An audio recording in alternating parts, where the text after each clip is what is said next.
Поляки и Россия – это не про вечное братство, а про вечное, скажем мягко, предательство. Достаточно вспомнить пару моментов, чтобы понять, никакой любви там и близко не было. 18 век. Разделы Речи Посполитой.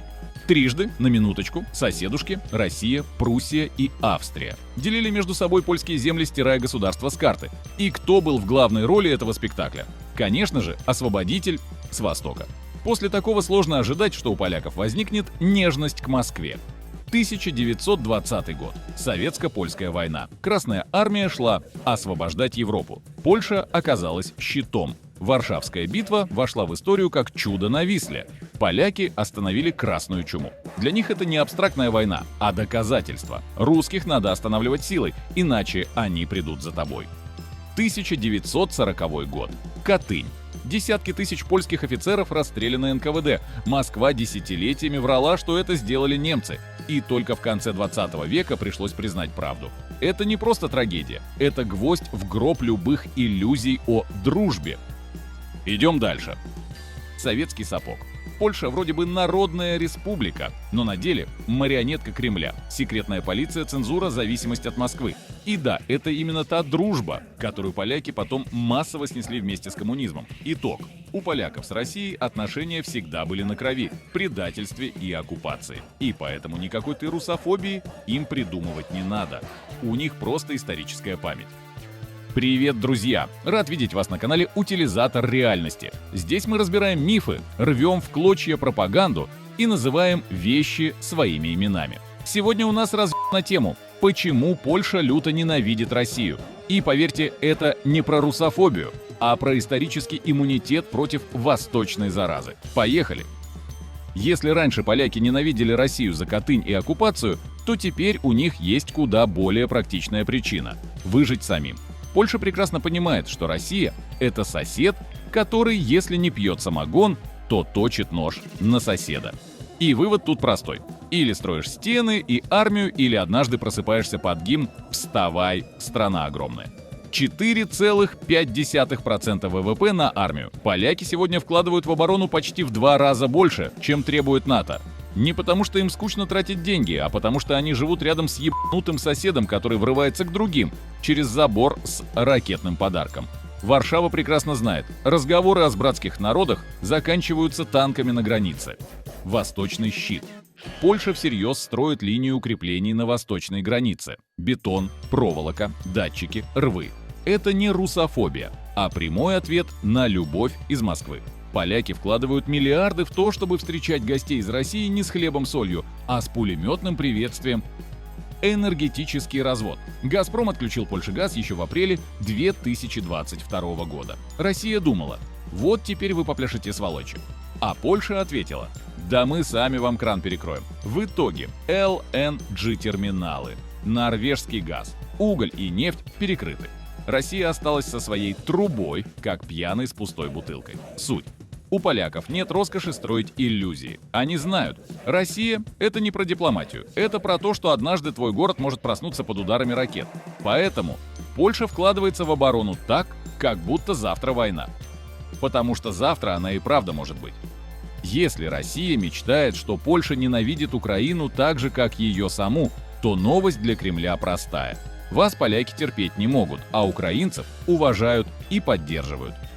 Вооружение. Польша первой скинула нам танки, больше 3 сотен Т-72 и ПТ-91. Добавили леопарды и даже МиГ-29, плюс тяжелая артиллерия АХС «Краб». Наше любимое слово после Байрактар. Это не шутки, поляки реально срезали свой арсенал, чтобы мы держали фронт. А Кремль в истерике визжал – это провокация НАТО. Провокация? Да, провокация для ваших сраных оккупантов. ПВО – это мелочевка. Когда у нас шли шахеды по городам, поляки подогнали свои ПЗРК «Перун». И это не музейные экспонаты, а реально рабочие комплексы, которые спасали жизни. Кремль же орал: Польша втягивает Европу в войну. Нет, ублюдки, Польша вытягивает украинцев из-под ваших ракет. Беженцы. После 24 февраля миллионы украинцев хлынули в Польшу. И знаешь что? Поляки открыли двери. Не в смысле в подвалы, чтоб тихо сидели, а реально в семьи, квартиры, дома. К лету 2025 года в Польше официально зарегистрировано около 1 миллиона наших беженцев. Работают, платят налоги, интегрируются. И что характерно, это не вызвало кризиса ненависти. Да, были споры из-за зерна и прочей экономической фигни, но стратегически. Поляки встали рядом и сказали: «Мы с вами». Экономика. Эти самые беженцы добавили польской экономике почти 3% ВВП. То есть пока Россия тратит триллионы на убийства, Польша зарабатывает на том, что протянула руку соседу. Кремль же в истерике. Украинцы разрушают Европу. Да нет, ребята, украинцы строят, а рушите вы. Итог. Польша показала Европе, что солидарность – это не про красивые речи, а про конкретные танки, квартиры и рабочие места. И это поляки сделали не потому, что любят всех подряд, а потому что прекрасно понимают, если падет Украина, следующая на очереди – Варшава. Если кто-то думает, что ненависть Польши к России – это эмоции, то нет, это ежедневная практика. Россия постоянно лезет в Польшу со своими шпионами, провокациями и гибридными войнами. В итоге Варшава живет в режиме «сосед долбоеб», значит, дверь держим на замке. Шпионы под видом дипломатов. В марте 2022 года Польша выдворила 45 дипломатов, которые на деле оказались шпионами. Кремль орал, что это антироссийская истерия. А по факту поймали вас за руку. Тут вообще нечего обсуждать. Диверсанты и агенты. В 2023-2024 в Польше вскрывали целые сети агентов, которые пытались устраивать поджоги и саботаж.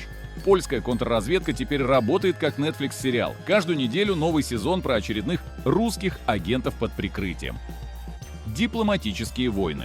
Гибридная атака через Беларусь. Лукашенко с Кремлем решили залить польскую границу мигрантами. Но вместо того, чтобы сломаться, поляки врубили восточный щит. Бетон, проволока, тепловизоры. Если раньше Москва шла в атаку танками, то теперь пробует мигрантами. И угадай что, опять облажалась. Вывод. У Польши и России нет никаких мостов. Есть проволока, бетон и контрразведка. И это все не русофобия, а банальный инстинкт самосохранения. Потому что с соседом, который регулярно врет, крадет и шлет к тебе шпионов, можно общаться только одним способом – послать нахуй. Кремль в истерике, поляки их не любят. И как это объяснить россиянам? Конечно же, очередными сказками на федеральных каналах. Польша хочет Львов – любимая мантра кремлевских пропагандонов. Якобы Варшава только и ждет, чтобы оттяпать Западную Украину. То, что Польша влила миллиарды в поддержку Киева, тренирует украинских военных и сражается в Брюсселе за новые пакеты помощи, это, по версии Москвы, хитрый план оккупации. Да-да, конечно. Танки «Леопард» поляки передали нам исключительно для того, чтобы потом отобрать Тернополь. Но охуеть логика. Русофобия. В переводе с кремлевского новояза. Они нас ненавидят за то, что мы бомбим соседей и врем 24 часа в сутки, 7 дней в неделю. Для Москвы русофобия – это когда соседи не хотят снова попасть под сапог. Типа, если тебя однажды изнасиловали, то ты обязан любить насильника. А если нет, значит фобия. Польша – враг номер 2. По версии Соловьева и прочих шутов, после Украины главным врагом России стала Польша. И знаешь что? Варшава только улыбается. Потому что быть врагом для империи, которая ежедневно запускает по Украине сотни дронов, это, мать его, комплимент.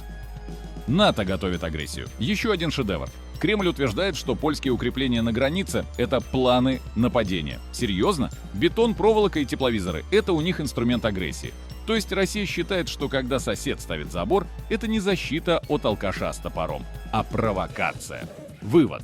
Кремлевская пропаганда пытается объяснить полякам, почему они должны любить Россию. Но выглядит это так же жалко, как мужик, который бьет жену, а потом орет: «Ты меня не уважаешь». Польша выбрала позицию четко и ясно. Нахер братство. Только сила и готовность дать по зубам.